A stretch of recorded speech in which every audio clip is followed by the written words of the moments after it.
Hello everyone, my name is Dr. Manjinder Kaur. I am working as an assistant professor in Department of Economics, GGDSD College, Khedi Gurna Banood. Today we will discuss about the government budget and the economy. Before going to start the discussion, it is important first we will learn why there is a need of government, and to understand this let us recall the classical theory as well as the Keynesian theory. In the classical theory, you have studied that the classical economists assumed that there is full employment in the economy. So they consider that there is no need of government interference in the market structure. But the classical thought which was there, that was not found true at the time of Great Depression, which was there in 1930. So at that time, a British economist whose name was John Maynard Keynes, he challenged this classical viewpoint in his revolutionary book, A General Theory of Employment, Interest and Money, which was published in 1936.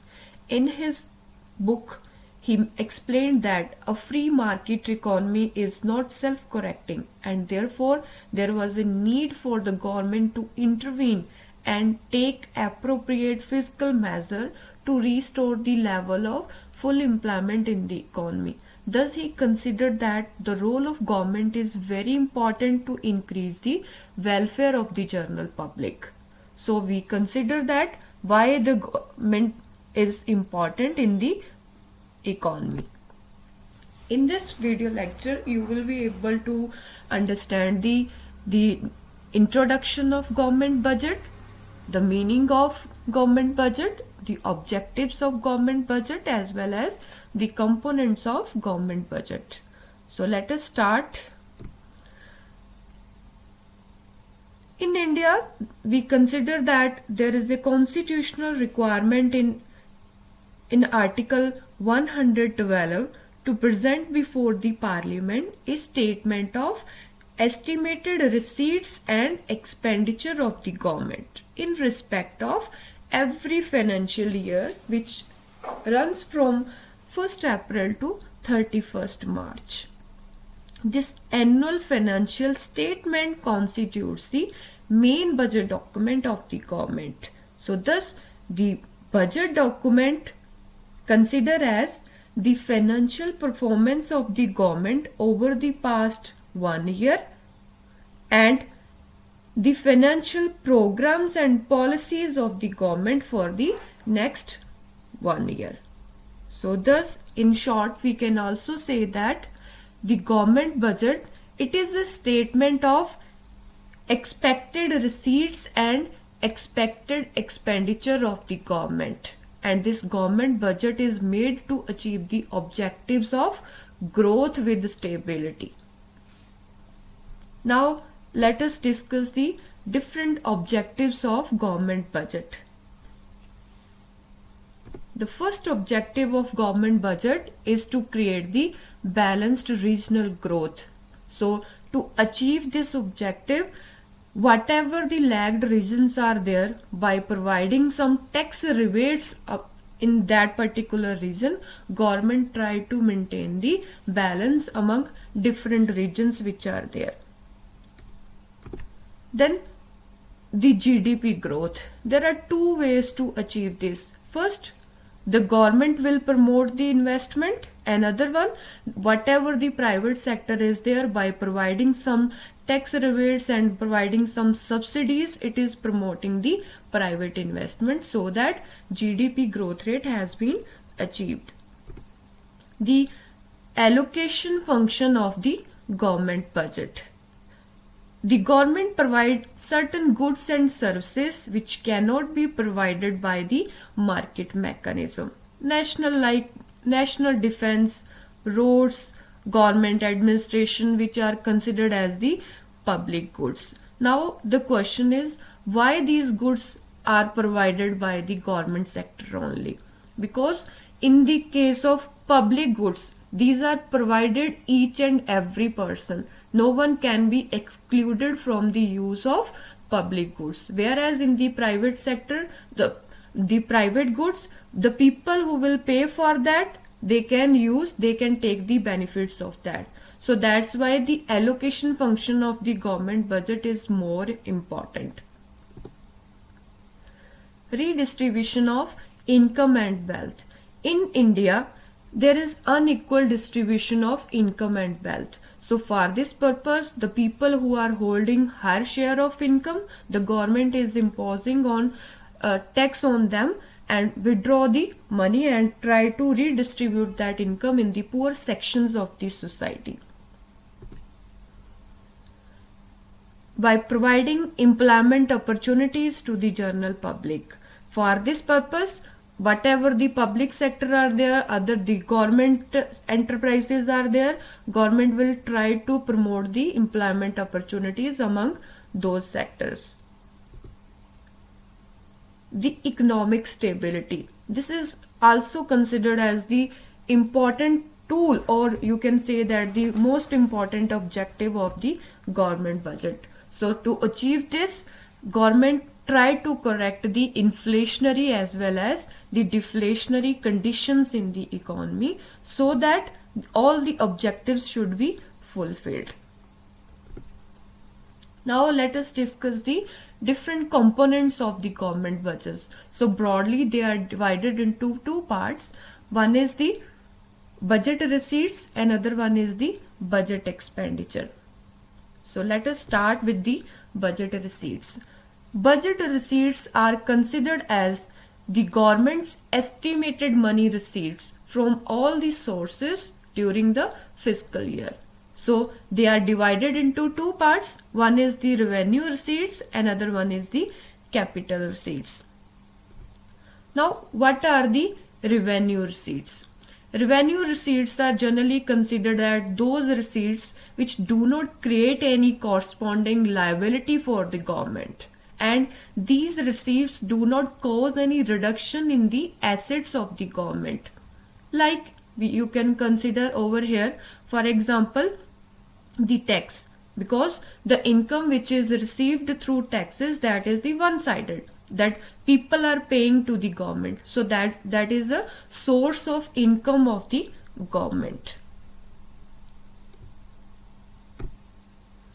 Now these revenue receipts are divided into two parts. One is the tax receipts, another one is the non-tax receipts. So let us first understand the tax receipts. Tax receipts, we generally consider that tax is a compulsory payment to the government which is made by the households, firms and other institutional units. So from that particular point of view, there are direct and indirect taxes, the progressive and regressive taxes, the value added and specific taxes. So let us first understand the direct and indirect taxes. From this you can understand that a direct tax is that tax which is paid by the person on whom it is legally imposed, whereas an indirect tax is that tax which is imposed on one person, however it is paid by some another person. It means in the case of direct tax, its burden cannot be shifted, whereas in the case of indirect tax, its burden can be shifted to some another person. So though direct taxes are considered as the progressive taxes, whereas indirect taxes are considered as the regressive taxes. So in the case of direct tax, we generally consider the income tax, and in the case of indirect tax, you can mention the excise duty. Now the progressive and regressive tax. Progressive tax is that tax which is progressive in nature. It means when the rate of taxes increases, it will also increase. So in the simple words, you can also say that a tax is said to be progressive when the rate of tax increases with the increase in the income. On the other side, a regressive tax is that tax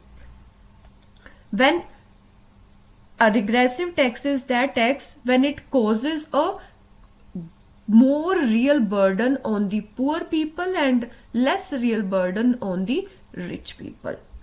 Whereas in the case of progressive tax, the burden, less real burden on the poor sections of the society and the more real burden on the rich sections of the society. In the case of progressive taxes, the rate of tax increases with an increase in income.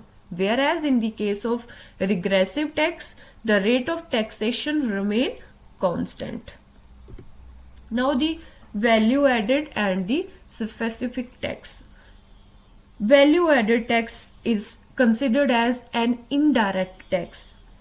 It is imposed on value added at various stages of production. So it means the value added tax can be calculated as value of output minus the value of intermediate consumption.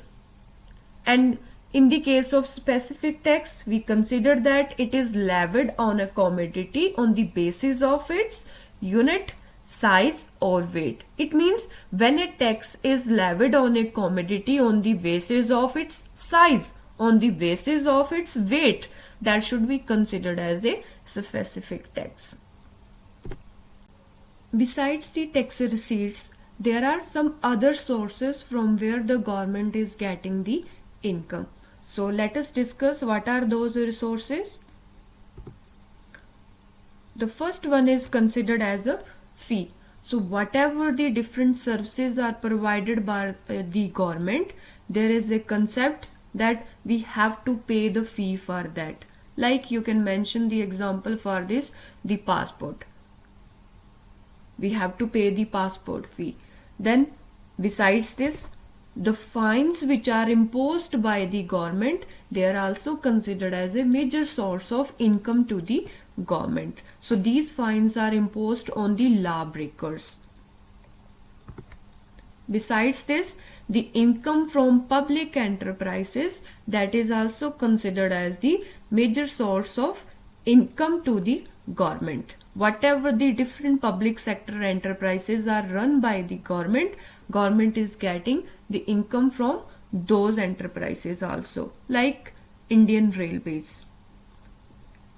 Apart from this, the grants and donations are also considered as a non-tax receipts of the government. Now let us discuss the capital receipts. Capital receipts are those receipts which create liability for the government, and these receipts causes a reduction in the assets of the government. So for this purpose, you can mention the example, the loans. So the loans which are taken by the government, there is a concept, these loans has to be repaid. So that's why it creates a liability for the government and it causes a reduction in the assets of the government.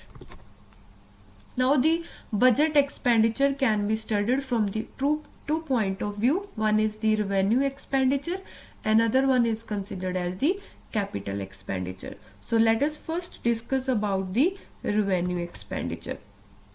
This revenue expenditure, it means estimated expenditure of the government in a fiscal year which does not create assets or causes a reduction in the liabilities. It is a estimated expenditure of the government in a fiscal year. So it has two characteristics. First, it does not create any assets for the government and it does not cause any reduction in liabilities of the government. For example, in the case of it does not create any assets for the government, the salaries, scholarship and old age pensions, these has to be provided by the government. Then no reduction in the liabilities of the government. You can mention that grants which are released to the state governments to cope up with the natural calamities, those should be mentioned under this. In the case of Indian budget, we consider that in revenue expenditure, the wage bill of the government, interest payments, expenditure on subsidies, as well as the defense items, or you can consider the defense purchases which are made by the government. the capital expenditure. Capital expenditure is that expenditure which is considered as the estimated expenditure of the government in a fiscal year, which create assets for the government and or causes a reduction in the liabilities. So it means it also has the two characteristics. First one, it create assets for the government. How it is creating the assets for the government? For example, in this case, we consider that the different shares of domestic as well as multinational corporations which are purchased by the government. So those are considered as a asset for the government. Now, second characteristics, reduction in the, it causes a reduction in the liabilities of the government. Liabilities of the government in from that particular point of view, you can mention the example of repayment of loans. But from the Indian government budget point of view, we generally, as we are considering from the Indian point of view, in the capital expenditure we mention expenditure on land and building, purchase of shares, loans by the central government to the state government, as well as the expenditure on machinery and equipment under the capital expenditure. Now, this budget expenditure can also be studied from the two point of view. One is the plan expenditure and another one is considered the non-plan expenditure. So these are covered from the revenue point of view as well as from the capital point of view. So let us first discuss the plan expenditure. Plan expenditure, why it's called plan? Because it is related to some specified plans. So that's why it is considered as the plan expenditure. Under this, from the revenue expenditure point of view, we consider the assistance which is provided to the states. On the capital expenditure point of view, we consider that whatever the different services provided by the government, like the construction of bridges, roads and hospitals, those should be covered under the plan expenditure. In the case of non-plan expenditure, whatever the other routine functionings of the government are there, those should be covered under the non-plan expenditure. For example, the expenditure on defense, law and order and the subsidies, that should be covered under the non-plan expenditure. Now, why it is called as the non-plan expenditure? As I mentioned earlier, in the case of plan expenditure, that it is related to some specified plan. However, the non-plan expenditure is not related to the specified plan for the year. Through the different questions or the possible questions which are there in this particular topic. Let us stay connected at www.ggtstkhedigurna.ac.in. Students, you can also follow us on Twitter, Facebook, YouTube and Instagram. Thank you so much.